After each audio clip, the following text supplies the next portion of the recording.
there. And as we've been reporting, several pieces of evidence pushed authorities to launch a terror probe in the San Bernardino shooting. Sajjan Gohel joins me now to discuss this development. He's the International Security Director for the Asia Pacific Foundation. The think tank provides analysis on a variety of global security and geopolitical issues, and it's frequently consulted by governmental and military bodies. Thank you so much for joining us, Sajjan. Pleasure to be with you. Now, you've written extensively about radicalization and recruitment. What do you make of this couple with a young baby, a 6-month-old baby, and their path to radicalization? Well, I know on the surface for many it will come as very disturbing what took place, potentially new in the minds of some, but unfortunately it's all too common a trend now that we are witnessing where people, married couples, individuals who on the surface seem to be doing very well have become radicalized, recruited, they've bought into an ideology, even if they live in the West, and they get motivated online to take part in acts of terrorism. And far too frequently now, we are seeing more women playing a direct role in terrorism. From being on the periphery of plots, they're actually now directing them, they're engaging in them. This is a new trend, and unfortunately, what took place in San Bernardino is not a one-off incident. It will be replicated in the future. The propaganda and the ideology of ISIS clearly speaks to some people. Just explain for us why it's so effective. Well, ISIS has a motto, which is it remains and it expands. It has created this narrative that it is the only Sunni Muslim group that can continue to represent their branch of Islam, that it can spread, it can create the caliphate, the Islamic superstate. It uses very powerful visuals to purport their agenda, their propaganda, and they also use a lot of new media platforms to get their message out effectively as their oxygen of publicity. And far too often, young, impressionable people are buying into the half-truths. They're not looking at the fine print of what this group stands for. Primarily, the biggest murderers of Muslims are actually ISIS themselves. Every day, they kill dozens of ordinary Iraqi and Syrian Muslims, but it doesn't get enough attention. And a lot of these individuals think that by carrying out attacks on behalf of Abu Bakr al-Baghdadi, that somehow it gives them a meaning and a purpose in their lives. They're actually totally brainwashed by this death cult. You mentioned that we're going to see potentially more shootings like this one in San Bernardino. Some governments like France and Egypt have banned ISIS videos online. What else can governments or authorities do to kind of shut down that ISIS propaganda?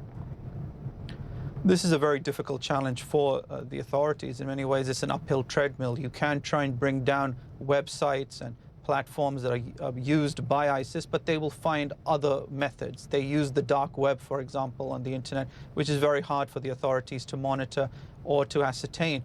Ultimately, this is a battle of narratives. One has to be able to expose the group for what they are, for the lies that they purport, for the fact that they are in many ways an outfit that kill anybody that stands in their way.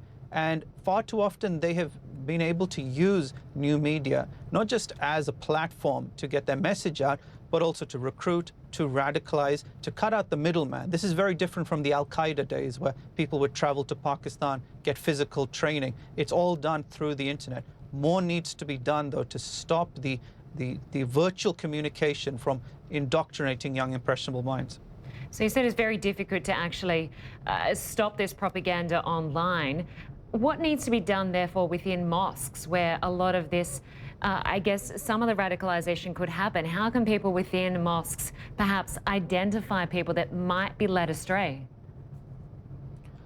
Well, a lot of improvements have been done in terms of getting the local community, the religious leaders at mosques to be able to assist the authorities, and progress has been made.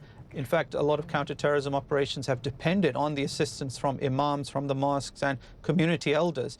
The problem now, unfortunately, is that these individuals that are getting radicalized are not necessarily showing any overt behavior at mosques that would arouse suspicion. It's often done in front of the computer, their parents' basement, where they have the internet running, or where they are amongst a small group of people. We are seeing more women getting recruited, and that is a dynamic that needs more attention, more perspective, because up till now, they were seen as assisting behind the scenes on plots, doing part of the propaganda, What took place in San Bernardino set a very dangerous precedent where they are directing terrorism. They're actually engaging in it. And far too often we've developed a picture of young men in their late teens, early 20s. We also now need to understand the type of women they're getting recruited, because that's another big difference between Al-Qaeda and ISIS. ISIS encourages women to take part in acts of terrorism. And this shooter in the San Bernardino massacre, she was the mother of a 6-month-old baby. We've also seen women from Britain who've grown up in a Western country lured to Syria to join ISIS. Can you explain what attracts women to ISIS?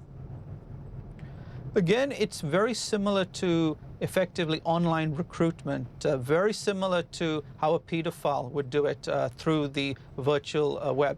They groom them, they manipulate them, and they offer them promises that they have a greater meaning in their life, that they can serve to fight for a greater cause.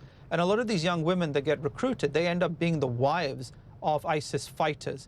And many of them end up regretting going there because they don't necessarily realize what's happening on the ground. They don't see the dark methods that ISIS use to subjugate people, to hurt them. And we've seen a lot of cases, as you mentioned, in the UK, where young women in their teens have abandoned their families overnight without telling them and just disappear. And families need to pay more attention to what potential triggers could be arousing this radicalization. They may think that certain talk at the dinner table where extremist views are being expressed is nothing to be concerned about. It's just a young, angry teen showing their views. It could actually lead to something far more worse, because this is a growing trend where ISIS are now depending on Westerners, not just for propaganda, but for actually engaging in acts of terrorism. Some fascinating analysis there. Sajjan, Gohel, thank you so much for joining us. Pleasure.